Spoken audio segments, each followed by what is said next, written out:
que vocês já sabem o que eu e Geninha estamos aprontando, nós estamos aqui hoje com um convidado muito especial. Alguém que a gente admira muito profissionalmente e a gente teve a honra de trazer ele para cá para a gente conversar sobre comunicação, aquilo que a gente tem falando, né? Como é esse podcast para falar sobre comunicação, para quem gosta de comunicação, para a gente abordar os assuntos que tem estado, né, nessa reflexão que a gente vem fazendo, o que é que o mercado espera da gente, como é que grandes histórias a gente tem para contar. Então, eu quero apresentar a vocês aqui, por favor, vamos abrir essa câmera para mostrar o nosso convidado. Estamos com Laurindo Ferreira aqui. Obrigada por ter vindo para cá, para esse programa, que a gente acredita muito que vai ser uma coisa boa e nova para a gente que está no mercado já há um tempo. Claro, primeiro eu que agradeço a honra de estar sendo o primeiro aqui, o convidado número 1 do programa. Acho uma ideia super legal, porque a gente está precisando, a gente não tem. A gente tem feito muito bom jornalismo em Pernambuco, graças a Deus, sem parar para pensar sobre o que é que a gente está fazendo. Né? O que é que a gente precisa fazer de melhor, o que é que a gente tem que melhorar, no que é que a gente é bom, porque a gente é bom, tá? Vamos começar dizendo logo isso. A gente é bom. Jornalismo de Pernambuco é um jornalismo de altíssima qualidade. E eu acho que essa ideia de vocês, ele vem preencher uma lacuna aí que de repente tem tudo para ser uma grande ideia, um grande ambiente de debate, né? De jornalismo, do bom jornalismo, dos desafios, que não são poucos, né? O que a gente quer, o que a gente espera, né, Geninha? E como a gente estava conversando antes, não só os grandes nomes, né? As referências, grande tempo de experiência, como quem está chegando aí também, né? O que consumir, os cuidados, as dicas, o que ler, né? A gente tem veículos incríveis aqui, né? No estado, abordar essa temática local. E vamos embora. Vamos embora. Primeiro que eu quero saber, quem não conhece Laurindo, o que é que a gente pode conversar? Primeiro, apresentando o nosso convidado. O que a gente, de forma muito simples, Laurindo, ele já está no Jornal do Comércio há 2 anos. Então, veja, talvez quem esteja escutando a gente podcast tenha mais ou menos essa idade. Ou quem esteja fazendo aqui também, né? Fazendo aqui na mesa. Terça-feira, dia 30, eu faço 42. Então, eu tô bem nesse... Uhum. Não precisa dizer tempo. quanto eu tenho, não, né? Não precisa. Se quiser, não precisa. Mas Laurindo tá no JC há muito tempo. É a cara do JC.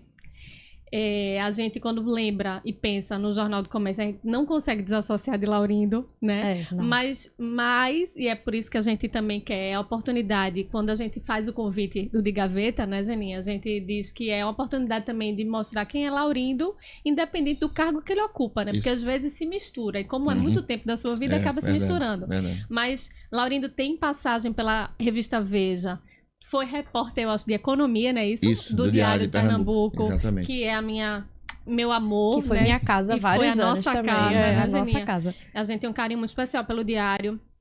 E já está no mercado há 35 anos, né? Isso. Então, eu queria que você também começasse falando, para além desses cargos que você ocupou, para quem nos vê e nos escuta, quem é Laurindo? Fala um pouco sobre você. Vamos lá. Eu vou fazer 59, aliás, tenho dito que já estou com 60. Tá? Vou fazer 60 para o ano. Eu nasci em Aliança, uma cidade da Zona da Mata aqui de Pernambuco. Vim para o Recife aos 14 anos de idade, vim estudar.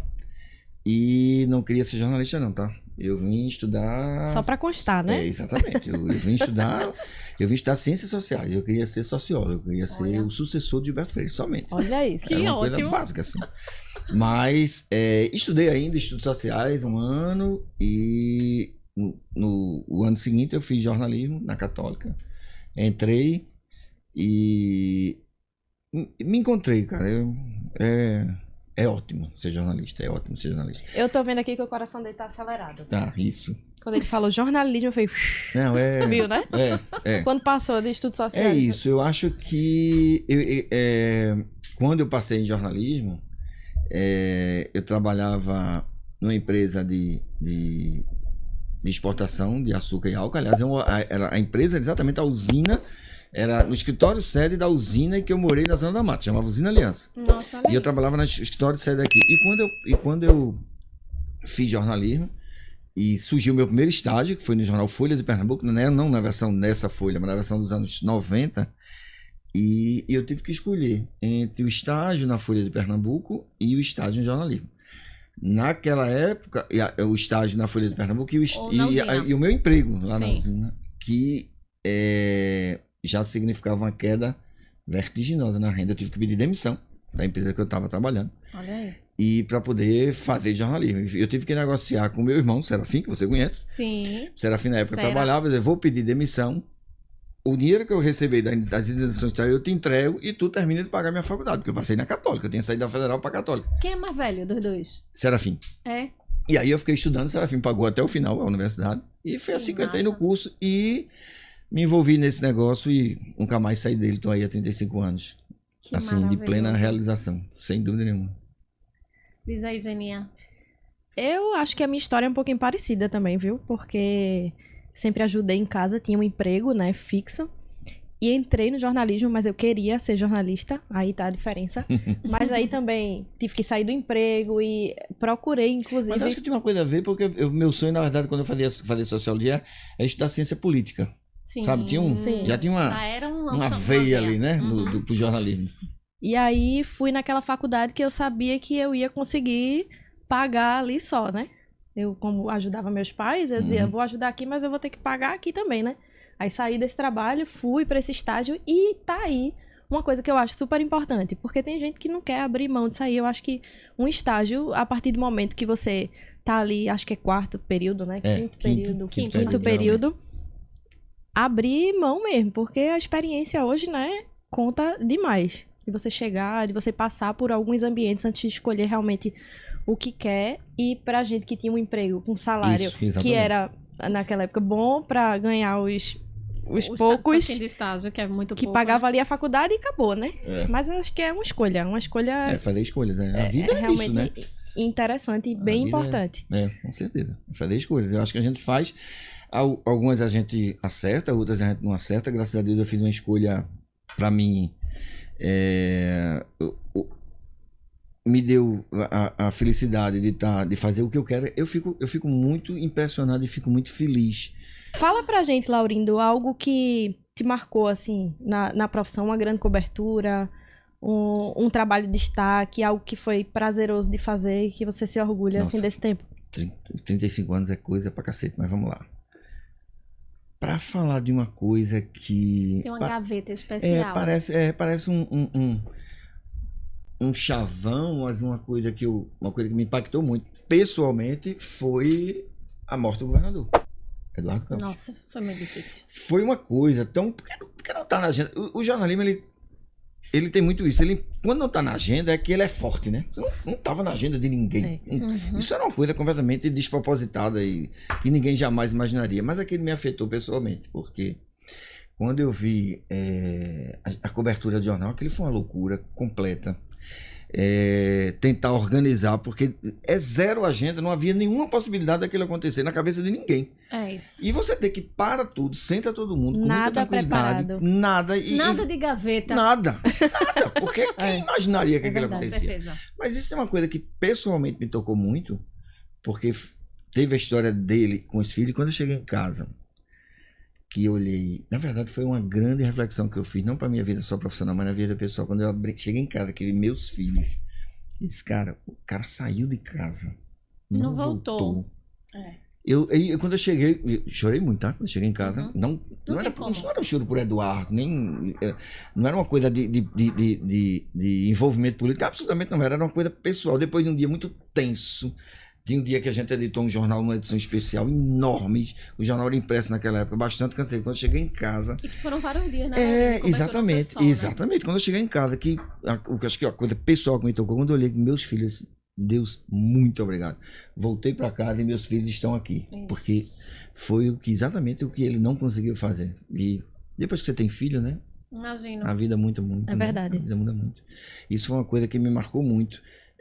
Pessoalmente. Mas eu já participei de coberturas assim, isso já no comando de redação do Jornal do Comércio com o Eduardo, mas de coisas assim muito muito loucas, por exemplo, como a recente cobertura da Covid, essa para usar um caso novo, foi uma coisa de uma de uma experiência fantástica, porque eu, por exemplo, passei 3 meses na minha casa de Gravatá, editando o jornal de lá, comandando a equipe todinha de Gravatá, e cada um nas suas casas em lugares completamente diferentes. Sim. Eu estava em Gravatá. E eu disse, isso não vai dar certo. Eu comecei a ir ainda no jornal, no período da Covid, a redação não tinha ninguém e eu estava indo só. E aí liguei, conversei com alguns amigos diretores de redação pelo país afora. Eu participo de um grupo de executivos de jornal, que tem jornal de todo o país, e a gente se reunia muito, né, naquela época. E não estava ninguém indo para casa, né? Não estava ninguém indo para redações. E aí eu comecei a não ir também, porque não tinha ninguém, a situação foi complicando.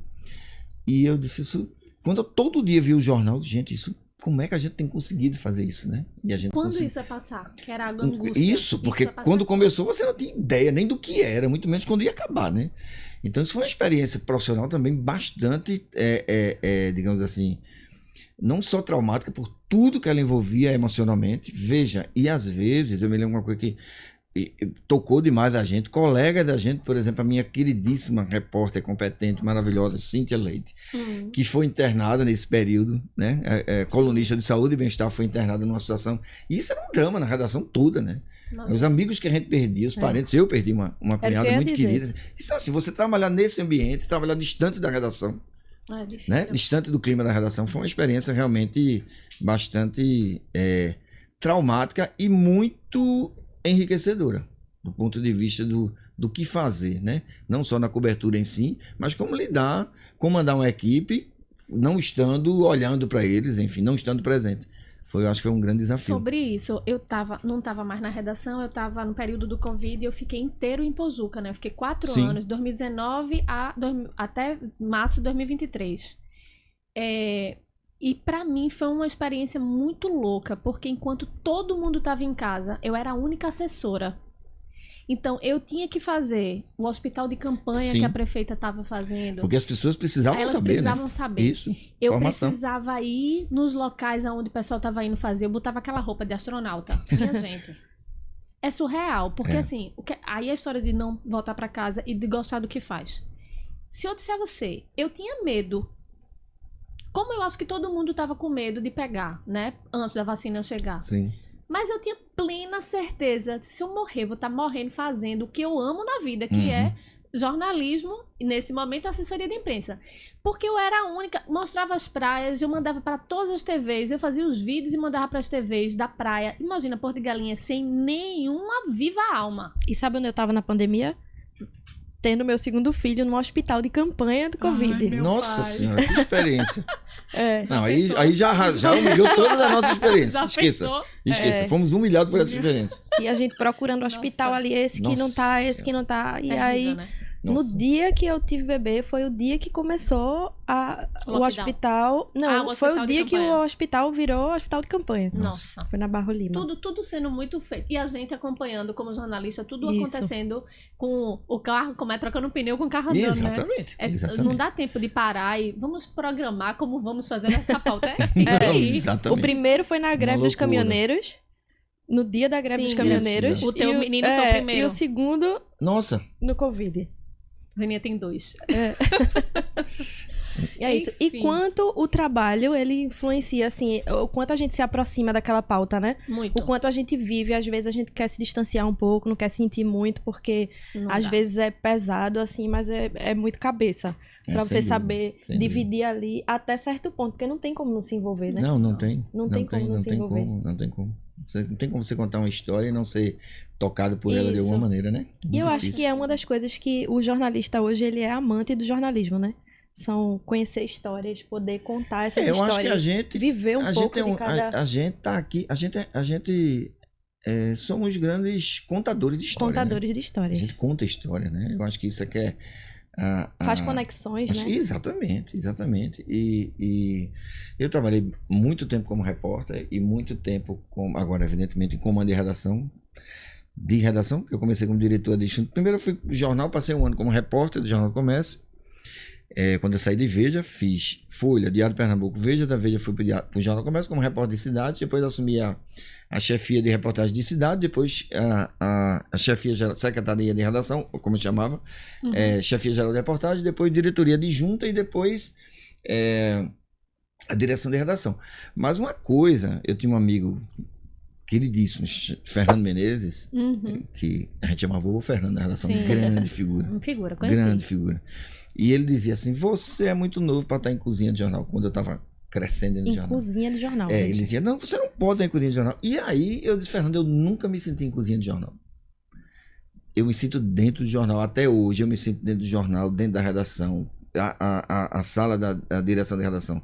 Na redação. Isso não não pretendo ganhar voto, não quero ser candidato a vereador nem nada, mas assim, a minha sala todo mundo sabe, no jornal, todo mundo entra, todo mundo conversa, estagiário, gosto muito de conversar, sento muito na redação para conversar, troco ideias, discuto com o repórter, discuto aquela discussão boa.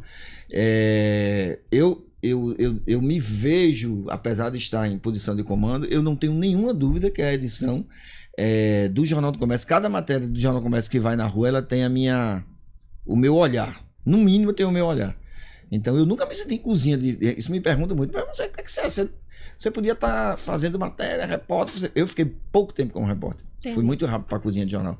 Mas em nenhum momento eu deixei de escapar essa veia de repórter. E isso foi muito importante para entender quando o repórter pedia e entender e fazer que as coisas acontecessem do jeito que ele estava dizendo que precisava ser feito, porque eu já fiz. Perfeito. Eu sei exatamente como é, porque eu já fiz. Até para dizer como já aconteceu, um repórter com excelente matéria me trouxe.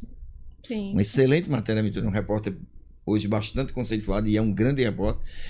E eu li a matéria e disse, olha, não tá legal. A gente tá faltando boas histórias aqui. Você tá sem muito número, era a matéria da economia. Foi uma das grandes transformações que a gente fez no Jornal do Comércio. Tem muito número, veja. Humanize. Mas se você não contar uma história de pessoas aqui, as pessoas não vão querer saber desse número.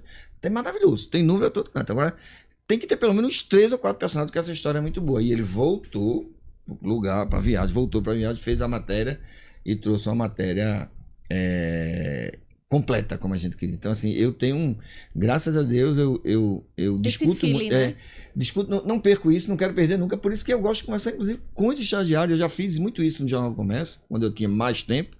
Eu gostava de receber os estagiários, de conversar com eles. Sim. E eu tenho uma amiga que foi diretora de redação do Jornal do Dia no Rio de Janeiro. Ela me disse uma coisa que nunca me esqueci.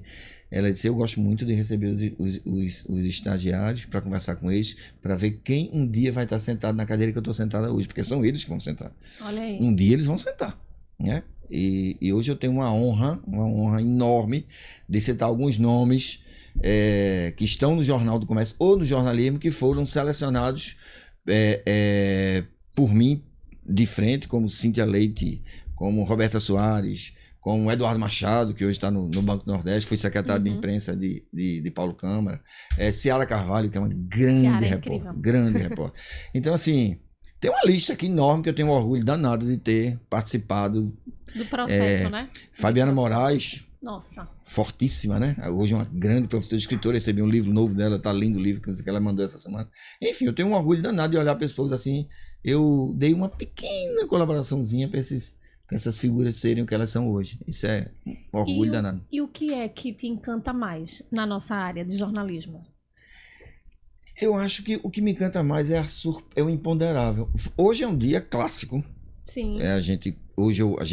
Eu tenho uma reunião, todo dia tem uma reunião às 7 da manhã, com todos os editores do Sistema Jornal do Comércio. A gente está falando Caruaru, rádio, TV e o jornal. Tá? Todo dia a gente se reúne às 7 horas da manhã. E às 7 horas da manhã, a gente está no meio da reunião e chega a informação de que morreu o J. Borges.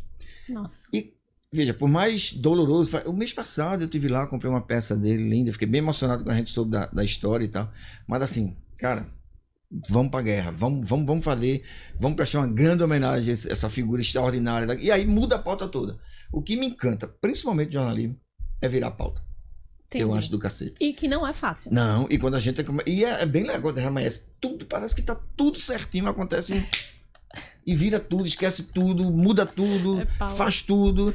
E o que é que a gente tem mais? Vamos resgatar o que a gente já produziu de J. Borges. A gente tá publicando desde cedo uma edição atualizando, né? Porque a nossa edição digital, naturalmente. E amanhã vem uma edição maravilhosa de J. Borges, um esforço grande da redação toda mobilizada.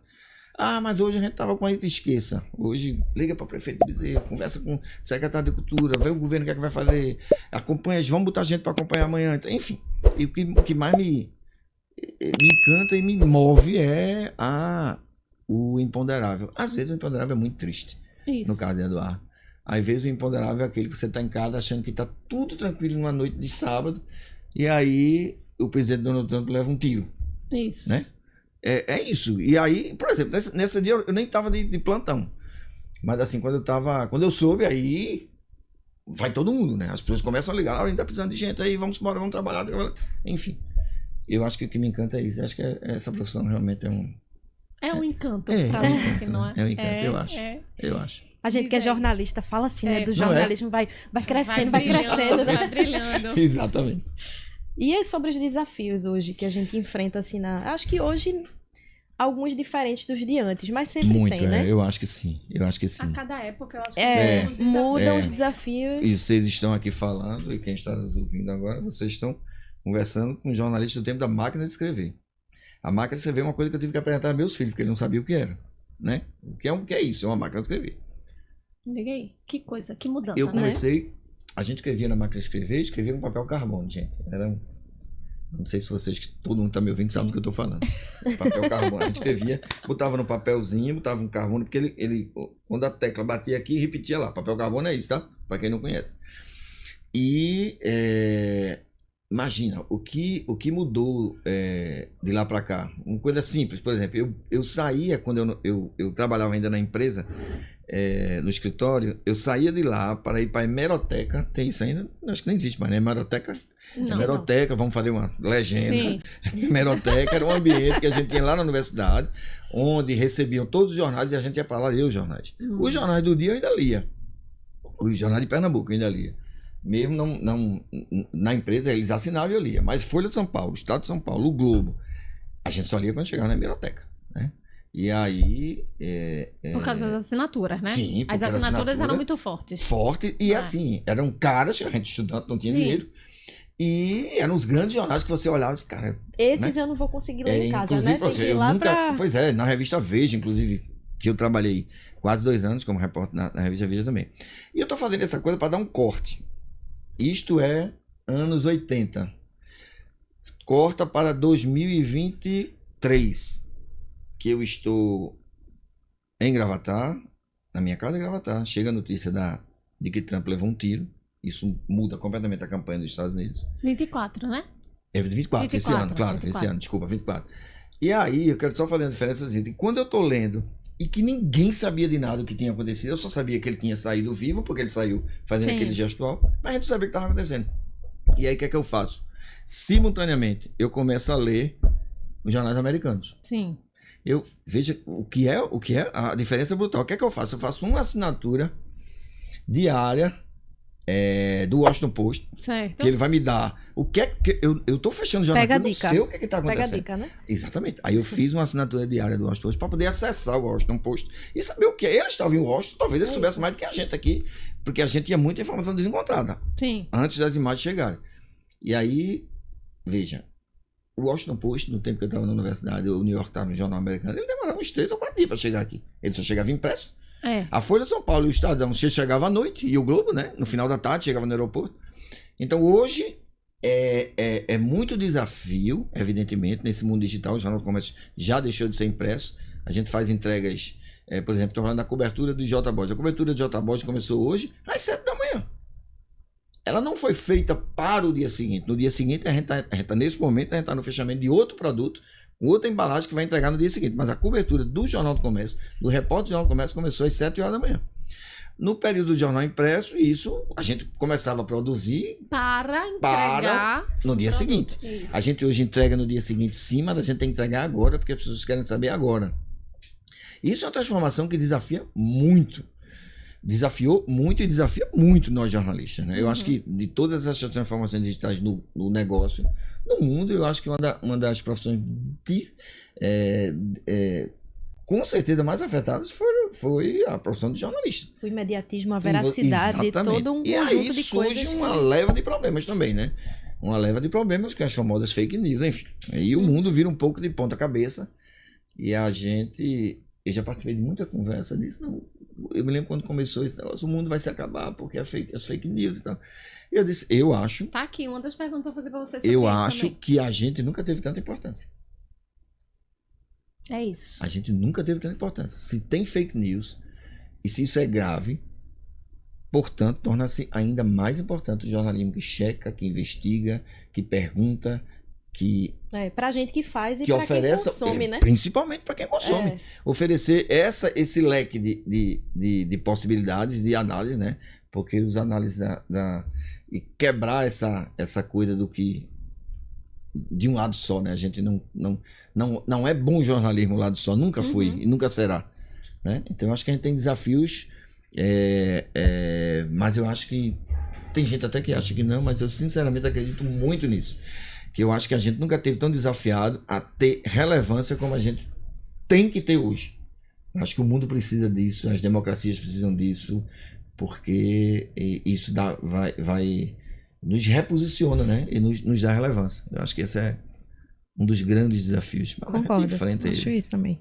A gente tem, por causa da história da fake news, né, que surgiu tão forte, assim, em época eleitoral, a Sim. gente vai entrar agora de novo no período eleitoral. Sim. E acho também que a partir disso foram criadas algumas ferramentas para desconstruir essas contra-informações, Sim. né, como a gente chama, né? Acabou sendo criado alguns produtos, se você tá com dúvida, eu acho que o G1 tem um... A gente tem também um estudo de checagem, né? Estudo de checagem, os jornais começaram também Isso. a ter Um espaço direcionado para isso, né? Para isso, pra gente desconstruir as informações, porque eu acho que cada vez mais, e aí tem muitas teses sobre isso, né? Que a gente tá vivendo uma sociedade cada vez mais superficial, as pessoas não querem ler profundamente e tal. Você começa repassando sem checagem e isso vai ganhando um volume, porque a rede social cada vez mais tem tido esse papel de fazer viralizar. E as pessoas não têm muita preocupação em saber se aquela informação é verdadeira ou não. A gente viu muito isso no Covid. Sim. Né? Você falou do Covid e eu acho que o Covid ensina não só os cuidados, né, com o coletivo, não só com o individual, pensar o coletivo, mas também essa parte do quanto afetou a gente do ponto de vista da má informação ou a informação errada. E até da forma que é dada, né? Aquelas imagens mesmo que as pessoas saem distribuindo aí que não deve, né? Exato. A gente tem todo o cuidado. E o que a gente... o nosso papel acaba tendo essa relevância que você falou, da gente poder dizer, não é verdade. A gente viu agora no discurso de Trump, ele dizendo que o número de imigrantes, associando imigrantes com o número de crimes e tal, e a mesma hora, antigamente a gente não fazia assim também. Isso. Você dava o discurso do candidato, bati aqui, a gente dava o discurso do candidato e a gente fazia aquela matéria e talvez tivesse algum especialista para dizer não é bem assim. Agora o cara tá traduzindo, como eu vi a tradução do discurso, tanto dele como de Biden, e o cara vai dizendo, ele tá dizendo isso, mas o número oficial que o governo apresenta não é esse. Então, é muita informação para o cara que tá ali ao vivo fazendo. Isso. Pra gente que, eu vou dizer a gente, que eu fiz o maior tempo da minha vida foi na redação, então que faz a parte escrita do jornalismo, a gente tem ainda um tempo para dar uma checada ali. Quem faz ao vivo, se você recebe informação aqui, errada, Pra gerar ali. acabou, porque você acaba repassando aquilo. E quem tá em casa, que se alimenta só daqui, e aqui eu tô falando de WhatsApp, não tô Isso. falando das mídias tradicionais que também estão aqui hoje, você acaba colaborando de forma negativa. Você não colabora com a informação de forma, né, que deve ser. O que é que você acha? E aí, vindo para essa parte do programa, como a gente que está no mercado, ou para quem está no mercado, está nos ouvindo, Sim. de que forma a gente pode colaborar num ano eleitoral em que a gente sabe que vai ser usado? A fake news seja parte muito política de um candidato contra o outro, né? E aí correm as assessorias para desmentir e contar com o jornalista para dizer não é verdade, e a gente dizer que não é verdade sem parecer que a gente tá tomando partido. É difícil. Fácil, não é não? Super difícil. Fácil, não é não? E também as fake news que são sobre a cidade. aonde estão acontecendo as eleições, que é uma eleição municipal. Claro. Então, cada um que diga um número. Tem um candidato aqui no Recife, que eu não vou dizer quem é, que eu cobri no Diário de Pernambuco há muito tempo, que a gente dizia na redação, a gente brincava, dizendo que só chuta o número. E quem tá assistindo aquilo que tem simpatia por você, que está... Né? Você absorve aquele número. É verdade. E aí os jornais ficavam nessa obrigação, a gente fazia isso quando eu cobri muito tempo, cobri 6 anos política, quando a gente pegava o assunto que era igual para os candidatos, a gente fazia, opa, vamos pegar esse tema aqui, vamos fazer uma matéria sobre isso aqui, para poder... Mas de que forma você acha que a gente, em cada um em seus espaços, né, o jornalista, pode combater neste período eleitoral, fazendo esse recorte pré-eleitoral? Como é o desafio? Como é que tu orienta a tua equipe? Perfeito, vamos lá. Bem importante isso, porque semana passada a gente montou no Sistema Jornal do Comércio um grupo estratégico para a eleição. Esse grupo tem uma direção de conteúdo, uma coordenação e representantes de várias das nossas mídias. TV Caruaru, TV e Rádio Caruaru, o representante do Jornal do Comércio, o representante da TV Recife e do digital. Senta todo mundo e vamos... Porque a gente já começou, toda eleição a gente tem discussão, mas uma coisa bem importante que a gente vai começar a fazer, e já está prevista para agosto, é uma série de matérias, que a gente fez isso, inclusive, o ano passado, na eleição na eleição de governador, sobre os desafios da cidade. Certo. Isso vai criar uma base de dados que nós vamos trabalhar com esses dados, nós já vamos torná-los públicos antes da eleição. Primeira quinzena de agosto a gente está com esse dado, por exemplo, vamos falar sobre mobilidade, vamos falar sobre saúde, vamos falar sobre segurança, vamos falar sobre habitação. Que não são os dados que eu quero, não são os dados que o candidato do governo quer, o candidato da oposição quer, são os dados. Boa. É a cidade. A cidade, Perfeito. a gente começa a discutir essa cidade e começa a usar esses dados. Então, assim, a gente torna público já o quadro, com informação, evidentemente, com informação checada. Por quê? Porque quando a eleição começa, a gente tem o nosso banco de dados. Nós já montamos, as matérias já estarão publicadas, inclusive, e serão com elas que nós vamos tocar para frente as sabatinas e os debates. Tá? Tá bom. A gente está tentando criar um ambiente, eu acho que a ideia é essa, a preocupação é essa, criar um ambiente onde a gente discuta a cidade. A gente tem um problema, a humanidade tem um problema, não é um problema do Recife, evidentemente, de que, e principalmente surgido com as fake news, que a humanidade criou um problema seríssimo de lidar com a verdade. A não ser que seja aquela verdade que lhe agrade. E isso é um desafio muito grande para a gente, porque o jornalista não tem que publicar a verdade que lhe agrade. É simplesmente a verdade. É isso. Então, assim, é curioso isso, porque lidar com isso é lidar com extremos de ponta a ponta. Eu costumo dizer que a gente já foi, o sistema, os veículos do sistema Jornal do Comércio já foi petista e já foi bolsonarista. Quando o Bolsonaro estava no poder, o grupo à esquerda dizia que a gente era Bolsonaro. Quando é o pessoal da esquerda no poder, está dizendo que a gente é bolsonarista. Então, o que eu quero dizer é que talvez a gente esteja no lugar certo. No lugar certo. Mas isso não me preocupa. Isso não me preocupa, porque eu acho que é uma expressão que hoje foi bastante, como é que se diz? Popularizada. Ela foi denegrida, sim. eu diria. Eu digo sempre, às vezes isso não é muito bem entendido, mas vamos lá. O jornalista tem que estar em cima do muro. Estar em cima do muro é aquele posto de observação, segundo o qual você vai conseguir ver de um lado e do outro. Se você estiver aqui do lado esquerdo ou do lado direito, ou vice-versa, o muro vai te impedir de ver. Se você estiver sentado em cima do muro, você vai olhar para os dois lados e vai tentar entender melhor o mundo. E passar isso para as pessoas, que é isso que é o nosso papel. Então, eu acho que a fake news, voltando à história do mundo, a fake news, ela é resultado das pessoas que fizeram a opção de estar cada qual de um lado do muro. E não conseguem ver a outra realidade, simplesmente você tem um muro no meio. Perfeito. Ora, se você tem um muro no meio, e o jornalista tem que ser o tradutor dessa realidade de maneira mais fiel possível, sim, o melhor lugar para ele está em cima do muro. Porque eu estou vendo o movimento daqui e dali. Então, é um desafio muito grande, porque o jornalista também é ser humano e também tem paixão. É verdade. Eu que o diga, os 6 anos que eu passei em esportes. Exatamente. Ele tem paixão e é muito difícil. Uma eleição é uma coisa muito difícil, principalmente para quem está em comando de redação.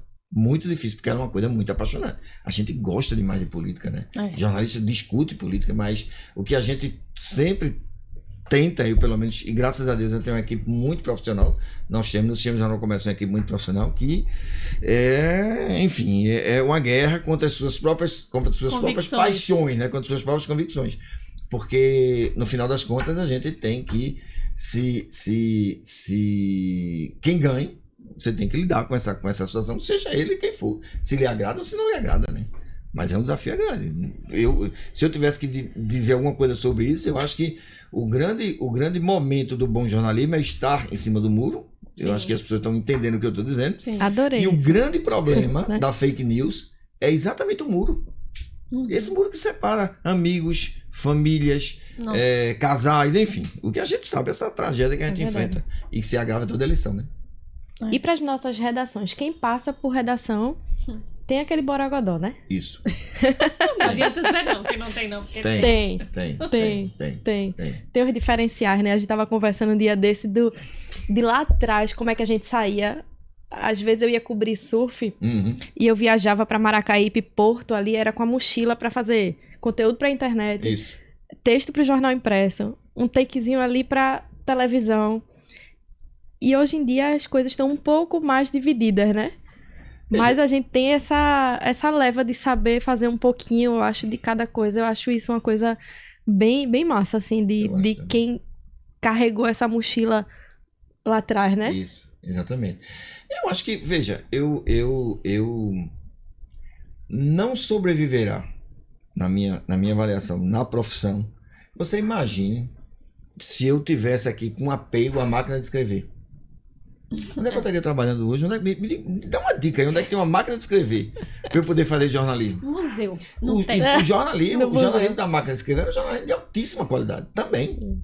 Né? A gente fez muitas coisas boas, eu editei muitas coisas boas e as redações pelo mundo afora fez muitas coisas boas escrevendo na máquina de escrever, produzindo conteúdo na máquina de escrever. Só que não é assim que funciona mais. Então, assim, eu tive que passar vindo da máquina de escrever e aos quase 60 anos e 35 de profissão, eu passei por grandes transformações na redação. Grandes, assim, de coisas, sabe, que você precisa desapegar, né? Porque tem uma coisa muito importante que o jornalista ele é um cara que se acha muito importante, tá? Mais importante que de fato ele é muito importante. Não é o jornalista, é o jornalismo que é importante. Sim. O jornalista ele é importante consequentemente, mas o importante é o jornalismo. E a gente teve, de uma maneira geral, na redação, uma dificuldade enorme de desapegar daquilo que a gente fazia. Porque, na verdade, ao contrário do que aparenta, nós somos muito conservadores, né? A gente é muito conservador. A gente ficou com medo desse equipamentozinho, né? O que é que isso... Meu Deus, eu não sei usar, como é que eu vou usar? Isso vai me trazer problema e tal. E eu me lembro demais na redação do Jornal do Comércio, que foi um estagiário que entrou na minha sala. Ele disse assim: sabia que a gente podia fazer vídeo e publicar? Aí eu, como assim vídeo? Né? Aí ele trouxe, isso é uma coisa, uma experiência para mim fantástica. Aí me mostrou lá e eu, curiosíssimo, porra, vídeo legal, não, porque olha, nem com a internet agora a gente pode publicar uns vídeos, falando algumas matérias e tal, isso faz anos já, tá? E aí eu disse, tá, ótimo, chamei os executivos e disse, ó, vamos fazer o seguinte, vamos trazer o pessoal, porque esse menino aqui. Esse menino. E ele vai fazer o seguinte, ele vai ensinar os editores. Ele era estagiário, ele vai ensinar os editores, porque aqui ninguém sabe, se eu não sei, alguém sabe, não. É novidade, então senta todo mundo e vamos ouvir ele falar. Que massa. Vamos saber como é que faz isso, porque... E aí chama-se, a palavra é desapego, né? Desapego, inclusive, de posições de poder. É isso, é isso que eu ia dizer agora. O desapegar de você. Peraí, o menino estagiário vai me ensinar o quê? O que é que esse cara quer? E eu olho ficar olhando pra cara dele, ele me deu uma aula e eu sentado só olhando pra cara dele. Tem mais gente que precisa ouvir isso aqui. Vem. Volta aí a fita. Bora trazer esse Tu menino. fazia isso? Da fita? Bora. Ó, essa parte, Laurindo vai repetir. Traz, Presta atenção para traz. os gestores que estão em posição importante. Às É. vezes é importante escutar a geração Z, Isso. Y. É importante. É Eles têm coisa a verdade. nos ensinar. Escuta. isso. Eu acho que... Veja, eu acho que uma boa redação, ela precisa ser um misto de cabelos brancos, já estão chegando aqui, e de gente muito disruptiva. E que lhe coloca na parede, assim.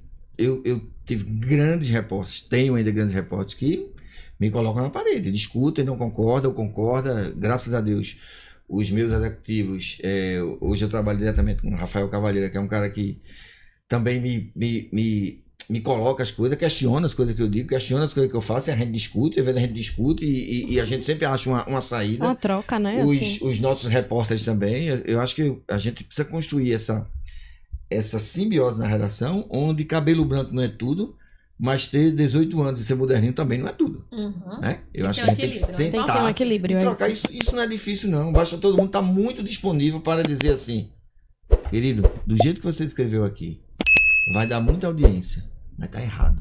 Uhum. Isso está errado. Esse título não corresponde. Aí você sabe disso, Nossa. assessoria de comunicação. É. Esse título não corresponde ao que a gente está dizendo aqui. A gente vai mudar esse título. E eu pretendo mudar esse título com você compreendendo por que é que a gente vai precisar mudar isso. Por que é que eu vi essa entrevista e o que você está dizendo não foi o que o entrevistado disse. É isso. Uhum. Então, Isso, assim, isso eu acho que é outro ponto que eu queria muito abordar com você. vamos todos aprender. A responsabilidade da informação. Ou, Porque a gente, e como você falou no começo, a gente tem excelentes profissionais em Pernambuco. Acho que a gente não perde nada. Eu de acho que- verdade. Não é barrismo, não.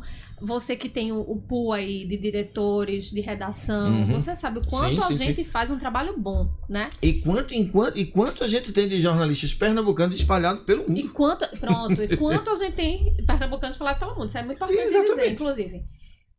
Agora, o que a gente precisa, e aí é uma angústia nossa, por isso que gerou o podcast. Por que a gente não tem grandes fóruns de comunicação? E eu não tô falando aqui em Pernambuco, no Nordeste. Vou dar um exemplo. Eu estava na assessoria de comunicação da SDS até antes de ontem, né? Sim. Tem um grande congresso de segurança pública acontecendo no Brasil. Vai acontecer agora, no mês de agosto. E como eu tava lá, eu disse, vou entrar, vou querer me inscrever. E temáticas incríveis, pessoas e temáticas bem, boas para a bem área boas. de segurança, para quem tá fazendo cobertura da área de segurança. Entrei, vamos ver os painéis. 1, 2, 3 dias com o Brasil inteiro discutindo segurança pública, muito interessante. Nenhum painel sobre comunicação. 0. Olha, eu fiquei revoltada. E por que eu fiquei revoltada? Ah, porque você estava na assessoria. Não, é porque é o seguinte.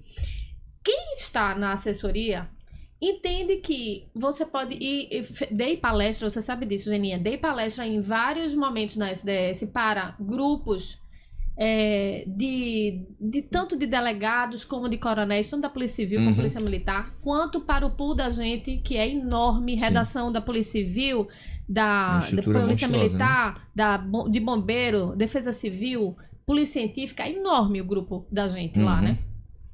E eu digo sempre o seguinte, você pode ter na sua delegacia, bater todas as metas de inquérito, era o que eu dizia, certo?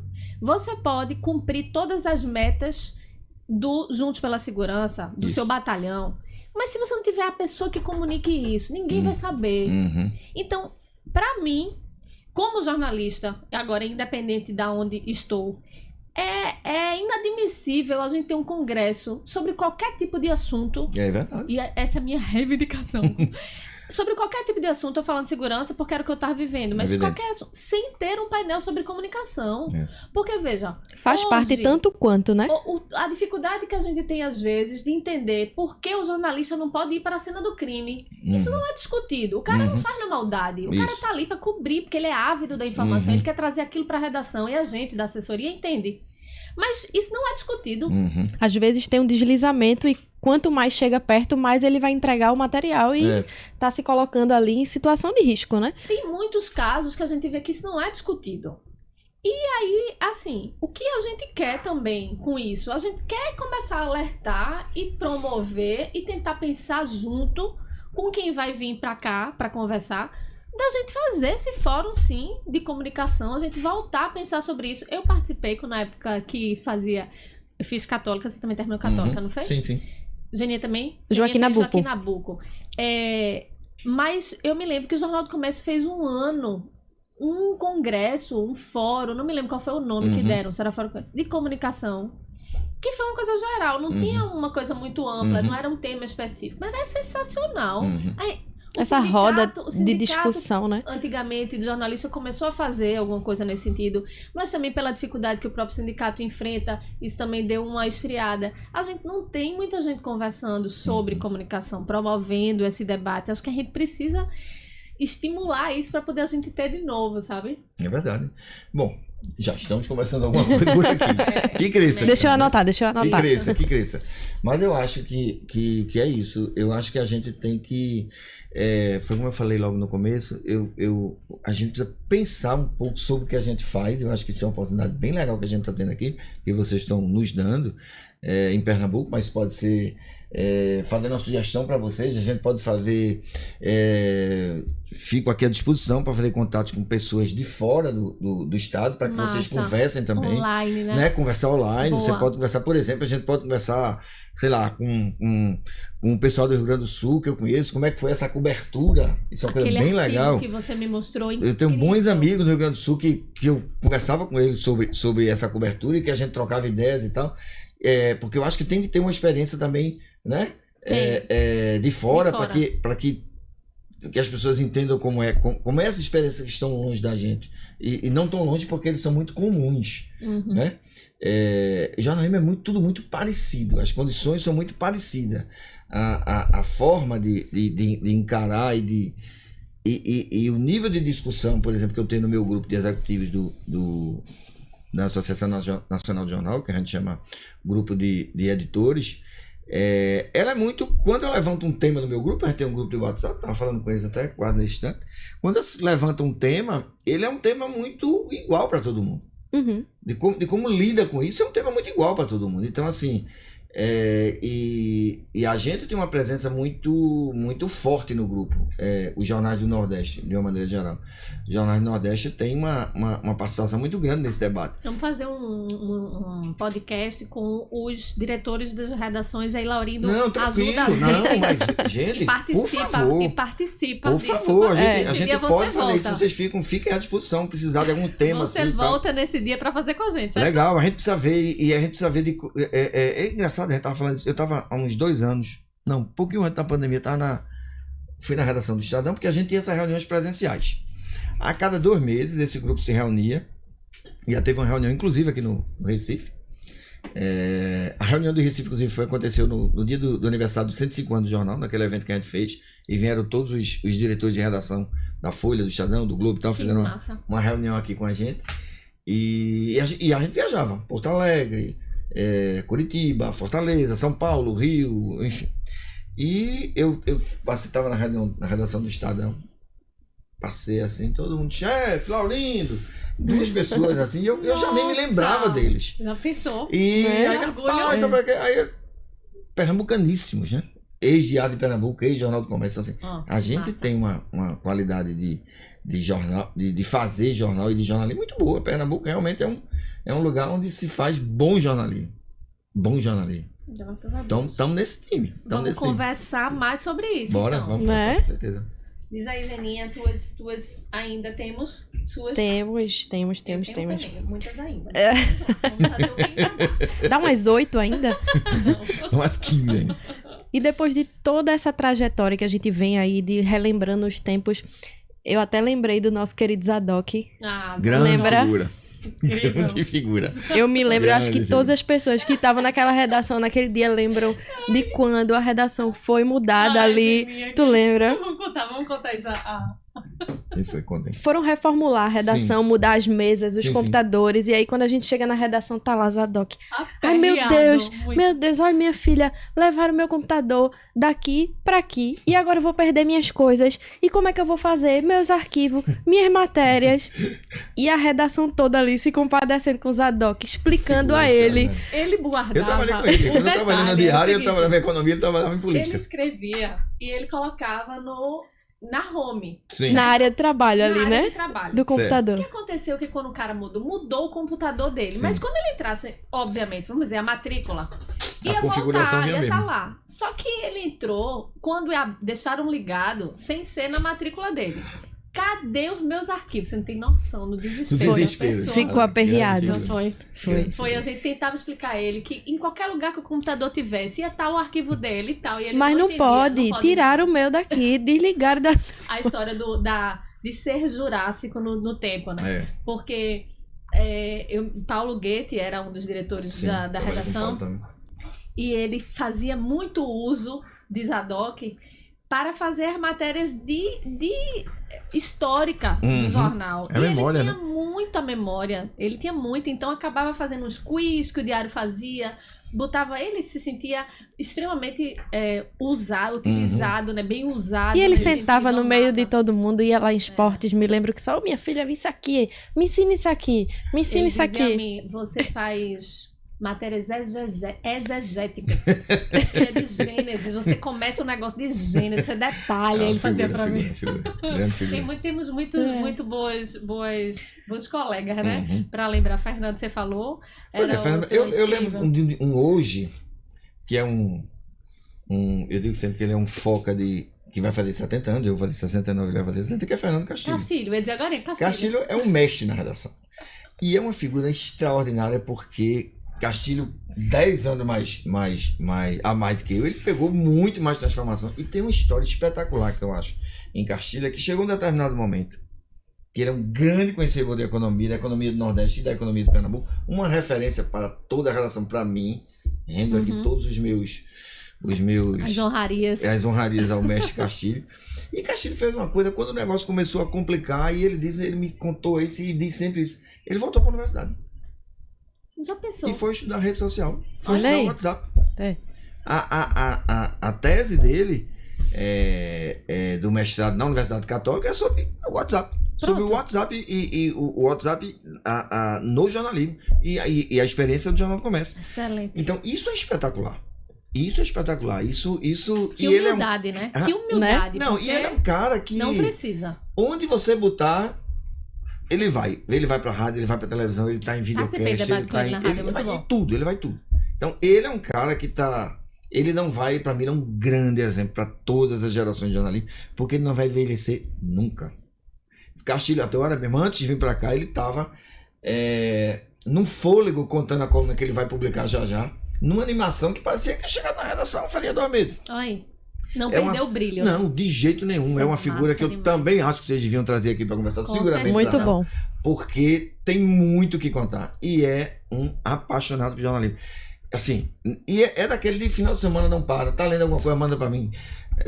Chefe, veja isso aqui. Não, eu tô pensando em tratar isso essa semana. Ele não para. Ele é uma cabeça... Em atividade ali. Não, é uma cabeça extraordinária. E é um cara muito inteligente, que eu fico muito impressionado. É o foca do Sistema Jornal do Comércio, Oh, de que 70 massa. anos de idade. Vê, Que é uma massa. pessoa maravilhosa, é um grande jornalista, é um grande repórter. E vem disso também essa reciclagem da gente não se acomodar. Isso. Não porque isso aqui eu não sei fazer muito bem, isso daqui é melhor chamar alguém que... Não, vai lá, estuda, aprende, consome. Isso. Hoje em dia a gente tem Verdade. muito conteúdo, né? Dizer É que verdade. tá aqui no estúdio acompanhando essa gravação de Jair, que é o nosso editor de vídeo e que é um cara que é sedento por aprender. Eu nunca trabalhei com um cara que tanto me manda coisa de, vamos ver isso aqui, vamos fazer isso aqui. É verdade. De Jair, minhas honrarias para você aqui, que é A gente tem que aprender muito com esse inteiro. povo. Aliás, a gente tem que aprender com todo mundo. Todo mundo, A gente né? tem que aprender com todo É mundo. aquele Todo mundo tem cara muito que ensinamento. manda as dicas de videomaker, de edição, pra gente que escreve texto e manda pra quem tá administrando, É. Massa. pra todo mundo tá Isso é ali legal. compartilhando do conhecimento, né? Você pode até não saber fazer. Isso. Mas se você sabe que existe aquilo ali, você já diz, ó, eu não sei como é que faz não, mas você diz pra sua equipe, eu não sei como é que faz não, mas tem um negócio bacana pra gente fazer aqui, ó. É bom ficar de olho. É verdade. Bom, né? Porque o mundo da gente hoje é o bom ficar de olho. É bom ficar de olho, porque tem muita coisa. As coisas estão acontecendo com uma rapidez muito grande, né? E pra gente Desafio fechar, tem aquela questão, né? O que é que o mercado espera da gente, né? Jornalista. Olha, Tanto pra quem tá aí na Dizer faculdade que você ainda. está na função, você vive essa função de jornalista, mas tem uma função importante de gestor, né? sem dúvida. Eu experimentei agora no Sem SDS, dúvida. também com a equipe grande, essa parte de gestão. E é encantador você poder arrumar aquilo para que o negócio, como uma orquestra, né? Você conseguir organizar para que saia a melhor melodia ali, o melhor De vez em som. quando dá uma Eu desafinadinha, vou- mas. Mas é um desafio muito Eu falei bacana. um breve relato. Sim. Evidentemente, Tá bom. eu trabalho no Sistema Jornal Comércio há 32 anos. E é uma empresa da holding, né, do grupo JCPM. E eu fui preparado para liderar. A empresa investiu nisso. Isso é muito bom. Fui preparado para liderar. Eu fiz curso de contabilidade. Eu fiz. A gente tem os executivos do grupo, de uma maneira geral. Eu fiz vários cursos, mas dois muito importantes. Um muito importante foi o curso do Amanaqui, que é uma consultoria de formação de líderes de São Paulo. Passei uma semana em São Paulo, discutindo com vários líderes, né? Ou de vários jovens líderes, ou até pessoas que já estavam liderando, mas precisavam se reinventar e se reavaliar. Foi uma semana espetacular. Quer dizer, eu tenho a graça, né, de trabalhar num grupo onde fui preparado para ser líder. Evidentemente, eles devem ter percebido lá atrás o potencial e eu fui preparado para ser líder. Então, eu hoje tenho bem menos dificuldade, porque eu sei, eu fui preparado para, né? A empresa me deu esse suporte. Isso é muito importante. Mas esse desafio da liderança, a empresa supriu de uma maneira que eu encaro com muita tranquilidade, porque eu sempre gostei, né? Era uma coisa, mas é uma coisa que ele consome muito, tá? Porque você tem que cuidar de orçamento, ok? Suga mesmo. Você tem que cuidar de orçamento e eu tenho que estar tão hábil em orçamento como em bom jornalismo. Mas você vai... Eu dizia assim, eu não vou conseguir fazer isso. E a gente consegue. Porque a gente foi, principalmente no caso do Sistema Jornal do Comércio, e aqui citando a holding do grupo JCPM, a gente é preparado para isso. Então, evidentemente, a empresa investe nisso. Mas isso é um desafio que eu acho que eu consigo me sair muito bem, porque eu fui preparado para isso. A empresa investiu nisso. A empresa investe nisso, na verdade, não investir, investe. E agora, os desafios que a gente tem, que o jornalismo tem, que o jornalista tem, e que eu gosto de falar sempre quando eu vou pro pessoal da universidade, é o seguinte. Gente, primeiro, o jornalismo não morreu. O bom jornalismo de qualidade não morreu por causa da internet. O que a gente precisa ter é mais agilidade. A gente precisa ser mais rápido. Mas mais rápido e mais ágeis não significa dizer que a gente aumentou o nível de tolerância com a irresponsabilidade. Isso é outra conversa. Essa conversa, e eu digo sempre com o jornal, a matéria precisa ir pro ar agora. A gente tem informação o suficiente para botar lá no ar? Tá convicto? Então a gente não vai botar. Mas fulano botou, vai deixar, não tem problema, deixa ele botar. isso. Se eu não tenho... Isso é responsabilidade com informação, que a gente falou lá atrás. Exatamente. E hoje é muito angustiante, porque hoje a redação assim, a gente precisa botar isso, a gente vai botar no ar quando a gente tiver certeza de que isso é um negócio. Essa certeza, evidentemente, ela não pode durar, como era no tempo de jornal impresso, apurar para até... Outro Para dia, amanhã. né? Não, Para não, amanhã. ela não é mais amanhã. O amanhã não existe mais. É o hoje e o agora. Agora, o hoje e o agora não elimina o fato de que você precisa ter responsabilidade com o que você publica. Ou ter a honestidade de corrigir aquele que você publicou errado. E isso é uma coisa que os jovens repórteres, os jovens de uma maneira geral, precisam entender, precisam compreender. É por isso que eu acho bem importante mesclar os castilhos da vida com os estagiários que chegam, que aliás é muito escutado na redação. O Castilho é um sujeito que é muito escutado na redação. Porque o nosso foco é de 70 anos de idade. Estou revelando a idade do Castilho. Eu acho uma honra. Chega na sua idade, com a capacidade intelectual que você tem aos 70 anos, e ser um professor na redação. Ele é um professor na redação. As pessoas escutam ele. Ele faz ponderações importantes. Então, assim, eu acho que esse mesclado de experiência com disruptura, né, natural do estagiário, do repórter novo que chega. É cadeira pra todo mundo, né? Ansioso e tal. Tem que ter. É. Tem que ter. Eu acho bem importante, por exemplo, que as redações hoje elas sejam mais diversas, porque essas experiências elas não podem ser contadas a partir de homens, só de homens. A discussão de gênero dentro da redação é uma discussão muito importante, porque muda o olhar. E, evidentemente, a gente vem de uma sociedade extremamente, como eu diria, com divisão única, principalmente na questão do gênero. Pra vocês terem ideia, todos os executivos do grupo JCPM, eu, inclusive, participei um ano de um curso pago pela empresa para discutir diversidade. E diversidade não é só no conteúdo, não. Diversidade, inclusive, no ambiente de trabalho. A reflexão, primeiro é a seguinte: o ambiente que você comanda, ele é diverso. Ele tem pessoas diferentes, ele tem pessoas pensando diferente e pessoas, não é só pensando, pessoas sendo diferentes, porque isso influencia a pauta. Total. Isso influencia a linha editorial. É o olhar. Se você tem na redação homens, héteros, enfim, uma pauta da diversidade na questão do gênero, ela vai ter um olhar completamente diferente se você tiver mulheres ou homens cuja opção não seja necessariamente de héteros. Sim. Ele vai trazer o debate, ele vai trazer uma opinião diferente. Então, assim, hoje o desafio não é só acho que não é só do jornal, o desafio das empresas todas é ser diversa. Acho que é outro grande desafio de quem comanda a redação, de quem comanda a empresa. É você entender que ela não pode ser mais aquela empresa onde os homens mandam, onde há uma visão única das coisas. Elas têm que ser diversas, elas têm que trazer problemas. As mulheres têm que ter um olhar diferente. Na redação a gente tem mulheres, inclusive, muito poderosas. Na minha redação, graças a Deus. A gente citar uma Cíntia Leite, uma Roberta Jungmann, uma Mirella Araújo, que é colunista de educação, e são mulheres com opinião, são mulheres fortes, mulheres que têm opinião, mulheres que sabem o que estão e que são capazes de discutir e capazes de trazer uma pauta que seguramente o diretor de redação não vai conseguir enxergar nesse olhar, nem o chefe de reportagem, nem o executivo. Sim. Então eu acho que o grande desafio são vários. A gente tem o desafio da tecnologia, mas dois que, se eu fosse ponderar e dizer assim, precisamos olhar para isso, o desafio da tecnologia e o desafio da diversidade. De trazer pessoas que pensem diferente e que, inclusive, questionem a sua maneira de pensar, evidentemente de maneira respeitosa. Claro. Dizer assim, veja, não, se a gente pensar assim, a gente não vai conseguir que as pessoas entendam esse mundo complexo e muito diverso que está aí do lado de fora e que é o papel da gente. Concordam? Perfeito. Tinha um monte de coisa ainda para te perguntar, tu vai ter que voltar outra vez. Marca que eu vi um branco aqui da lista. A gente vai marcar outra vez com você.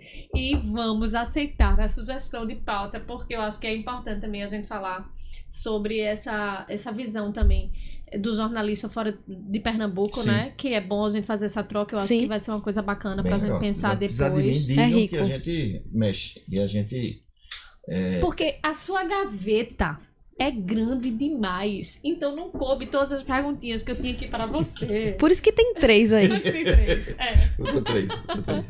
Mas, queria agradecer muito por você ter topado, porque eu acho que é massa. Quando a gente tava pensando, quem a gente quer chamar primeiro, quem são os primeiros que a gente vai entrevistar. E a gente queria muito que a gente, que quem viesse, né, nessas primeiras gravações, primeiro tivesse história para contar, né?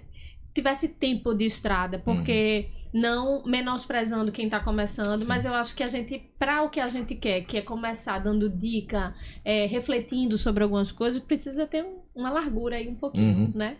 E a gente poder também ter a conversa leve e fácil, que a gente sabia de ser, vai ser massa conversar com esse Laurino há muito tempo, a gente, né, se dá muito bem, vai ser uma conversa bacana, o negócio vai fluir, a gente vai precisar ficar olhando pro tempo, né? O negócio vai bem. Falar de comunicação com calma, sorrir, né? Analisar. Discutir, trazer. A gente tá falando de gente que gosta de fazer o que faz, né? Então, isso faz toda a diferença. Isso faz toda a diferença. E a gente quer agradecer a você de coração por ter vindo. Agradecer já as sugestões que a gente já acatou, né? Tudo anotado. Tá tudo anotado. Vamos fazer. E pedir de verdade que você só continue fazendo o que você faz com tanto brilho, Nossa. que é tão bom da gente ver. A Continue gente fica inspirando aí, nos né? lugares que a gente tá e inspira, porque é assim, é uma besteira, pra você entender. Eu tratava com o Laurindo outras coisas, mas de vez em quando, aqui, ó, o artigozinho, João Mazarolo faz muitos comigo ainda, mesmo fora da TV. Ana, lê isso aqui, que é importante. E a gente vai se inspirando naquelas leituras. Não perguntei, mas vamos perguntar, antes de terminar agora. Dica de livro que você leu ou filme que você assistiu, algo que você diz, pô, eu acho que esse não precisa ser necessariamente jornalismo, não, mas que um bom ajudou conteúdo, você né? a ter esse olhar, ou que lhe tocou num ponto que você faz, poxa, isso aí é o que todo mundo devia assistir, todo mundo devia ler. Depois você diz o seu, eu vou dizer o meu. Pensa aí também, que eu vou dizer também. Sim, Vai ser um senhora. trio aqui. Engraçado, nesse momento, eu li um livro para mim que foi fundamental na minha vida, que foi, inclusive jornalista, eu acho importante citar, que foi um amigo meu, que era do PSTU, inclusive, grande amigo, queridíssimo, Joaquim Magalhães, que foi candidato a prefeito várias vezes, Sim. inclusive. E ele me deu um livro chamado Os 10 Dias que Abalaram o Mundo. Eu Uma tenho. história, é uma história maravilhosa, que precisa ser lida por todos os Todo jornalistas. mundo. Olha Todos os aí a jornalistas dica. precisam ler. Os Fica a 10 Dias que dica. Abalaram o Mundo. Repete livro, de novo. parece dica de velho, os 10 dias que abalaram o mundo, mas ele é de uma atualidade maravilhosa. É a história de um repórter americano que vai cobrir a Revolução Russa. Isso. Muito bom. E Já como, teve e como a história afeta a vida dele pessoal também. A história que ele vai contar afeta a vida dele pessoal. Isso é o drama eterno da gente. Filme. Eita, deixa eu ver, eu me lembrei de um agora que. Outro livro maravilhoso. São dois, esse eu vou citar, que primeiro, Todos de Garcia Marques. Grande jornalista, inclusive. Grande jornalista. Saiu agora o de crônicas dele, o de contos e crônicas dele que eu tô lendo também. Sou um leitor ativo de Garcia Marques também. E filme, deixa eu me lembrar. Meu Deus, eu adoro filme. Agora eu já vi tanta coisa e eu não sei mais nem o que é que eu me lembraria agora. Um filme maravilhoso. Deixa eu ver, um filme nacional, não sei. Tem tanta coisa. Assim, filme eu acho que é independente. Eu vejo pra muito vida, filme. Eu agora me deu um título porque eu vejo muito, inclusive. Adoro cinema. Pra escolher é difícil, Adoro né? cinema. Adoro cinema. Mas Central do Brasil. Central do Brasil é Eu coisa de velho, Central né? do Coisa lá atrás. Brasil. Central do Mas Brasil. é marcante, né? Lindo. Marcante Uma interpretação demais. maravilhosa. Tô me lembrando dela, me lembrei de Central Sim. do Brasil neste momento porque eu vi um vídeo lindíssimo E da ela nossa tá pleníssima. Da nossa 90 e tantos, deusa maravilhosa e tal, Fernanda. na Globo News, dizendo coisas tão sábias. A inveja que eu tenho é essa, chegar aos 90 e lá vai. Na plenitude, né? Como aquela mulher, e como a minha mãe, tá fazendo 93 anos e é uma Olha mulher aí. sábia. Tá vendo? Tem uma memória melhor do que a minha. Eu acho que Estação... Eu acho que esse é o filme. Eu me lembrei de outro, porque eu vi um vídeo de Fernanda hoje falando sobre envelhecer e é de uma coisa, de uma beleza. Parece que ela decorou esse texto para citar. Ela Ela fala. simplesmente fala. Lindíssima, né? Ela simplesmente fala sobre envelhecer. É uma coisa maravilhosa. Tem Então, algum livro, Zeninha? Tem, claro, O Olho da Rua, de Eliane Brum. Não É conheço. perfeito. eu Os conheço desafios não da conheço o livro. reportagem, ela faz uma reportagem sobre as meninas de rua, assim, que ela conta com detalhes como foi fazer aquela reportagem. Ela dormiu na casa dessas meninas, ela experimentou uma parte da rua e é bem sensível, assim. A gente se coloca dentro daquelas grandes reportagens e a escrita dela é maravilhosa, Flui, né? lindamente. E filme? Tem algum? Vou pensando aqui enquanto tu vai falando. Vai pensando. Eu fui salvo por Fernanda há muito tempo, que eu vi um vídeo dela quando tava vindo pra cá. Aí me lembrei. Assim, a gente até trouxe alguns aqui dessa coleção, eu acho maravilhosa. Esse livro me marcou muito quando eu tava no comecinho estagiando, que é de Ricardo Noblar, que Sim. é nosso pernambucano. Eu li Grande também já, jornalista. muito bom. Esse livro, pra quem queria fazer, eu sempre quis estar em redação. Então, esse livro, pra mim, que é a arte de fazer o jornal diário, me ajudou muito, muito mesmo. Porque deu uma noção exata do que é que eu ia encontrar. Porque eu acho que falta muito também essa discussão. Essa coleção dele é incrível. Esse essa jornalismo esportivo eu já li também na essa época coleção é maravilhosa. de Essa coleção esportes. do Daniel meu Pisa é pai. maravilhoso. Eu tô vendo ali, né? Aliás, morreu Muito bom. absolutamente Recente, né? precoce. Eu tenho 2 livros dele, maravilhosos. Precoce. Escreve bem pra cacete. Papai me deu de presente quando me formei em jornalismo, ó. Não Presente? sei, A coleção? A coleção. A gente foi no Bienal do Livro. Eu tava na assessoria de comunicação da Bienal do Livro e ele me presenteou porque disse, eu sei que é que você vai escolher aí, que é jornalismo político, que tá ali do outro lado, que é o único que foge. Pega aí, Geninha. É o segundo aí, que é de Franklin Martins. É o único que foge dessa cor, mas é da mesma coleção. Ele disse, eu sei que você vai escolher esse pra sua vida, que é o que eu queria fazer mesmo, era jornalismo político. Mas eu vou lhe dar todos os outros porque ele dizia assim, um bom jornalista tem que ler tudo.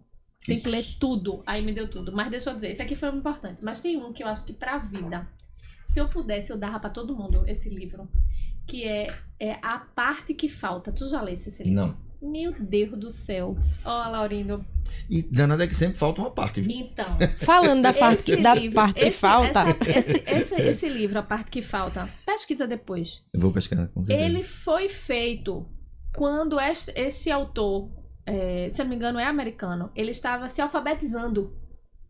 E é um clássico, é um best-seller, é um negócio incrível. Não tem, assim, acho que uma linha de palavra, uma frase em cada página, o resto é desenho. Não é um livro infantil. E é uma tapa na cara da gente. Legal. Porque a gente fica o tempo inteiro procurando a parte que falta. Então é reflexão pra vida. É maravilhoso, eu super indico ele.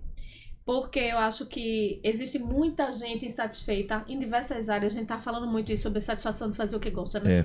Sempre falta alguma coisa. Falta equipe, falta orçamento, falta o painel no meu congresso, que a gente não tá sendo contente. Sempre falta. E você com você mesmo, Falta né? Para além da profissão. Que acha que não tá preparado o suficiente para um monte de coisa. A gente tava aqui nervoso para entrevistar a Laurindo hoje aqui. Eu não. Aliás, isso é uma coisa interessante, porque às vezes a parte que falta, isso pra mim é a coisa mais complicada, é sempre a parte que falta no outro. Nunca é a sua parte que falta. Isso. Eu digo sempre, gente, a gente tá fazendo aqui. Não, porque é isso. Sim. E aí, boy? Tu? Pois é. Tá fazendo o quê? Tá preenchendo como essa parte que falta em ti, né? Em você. Porque a gente gosta muito de falar da parte que falta dos outros. Pronto. E a gente é mais difícil. E eu acho que o livro, ele causa essa reflexão na gente. O título é muito bom. É muito bacana. O título é muito bom. E o outro livro, Tá a Vida, que também não é jornalismo, mas é todo mundo, que inclusive tentaram fazer agora, eu não assisti no cinema, que é Poliana. Porque virou um clássico, você dizer, tu parece Poliana, teu jeito Poliana de ser. Porque o livro é sensacional. O livro ensina a gente. Acabou ficando pejorativo, né? Mas é uma personagem que ensina a gente a ver o lado positivo das coisas. Isso é excelente. Nunca tem um lado só ruim. Tem alguma coisa boa, mesmo no ruim ali, né? E aí eu acho que pra gente que lida com coberturas difíceis, muito, a gente conseguir enxergar o lado bom e tentar ser um pouquinho Poliana, não faz mal a ninguém, né? E filme, meu Deus, eu gosto muito de filme, mas a gente tá numa vibe muito grande de documentário. Então tem documentários incríveis. Acabei de assistir 2 bem recentes, assim, recentes que eu vi. Um que foi os bastidores da campanha de Haddad. Não sei se tu já viu, tá no Globoplay. Excelente, sobre o olhar do marketing, né? E o outro, que também só a visão de comunicação, eu tenho buscado muito essas coisas, a gente tem buscado muita coisa de comunicação, né? Que os bastidores da campanha do Rio de Janeiro de 2018, que foi aquela campanha de Freixo, foi 18 ou foi 16? 16, eu acho. Né? Eu acho que é 16. Que é a campanha de prefeito. 16, isso. Foi aquela campanha de Freixo e Crivella. Isso. Só que só comentada pelos marqueteiros. Boa. Excelente, vale a pena, busquem aí, porque é uma dica para quem quer, independente de você fazer jornalismo político, mas para quem gosta de comunicação, você vê a estratégia do cara, por que falou aquilo, ia ou não ia ao debate, sabe? Legal. Bem bacana, boas dicas. Bem bacana de assistir. Boas dicas. Simbora? Lembrou Simbora. do filme? Lembrei não. Tô lembrando do filme, não. Então pronto. Muito obrigada. Então, eu que agradeço, gente, a vocês. Bem, sucesso, muito sucesso, muito sucesso. A gente tá precisando achar... Vocês estão inventando um negócio do cacete aqui que pode ajudar muito, né? Ajudar a gente nos a pensar ajudar, sobre o que a gente faz. Todos nós. Pois é. Vamos lá. A ideia é essa. Obrigada. Simbora.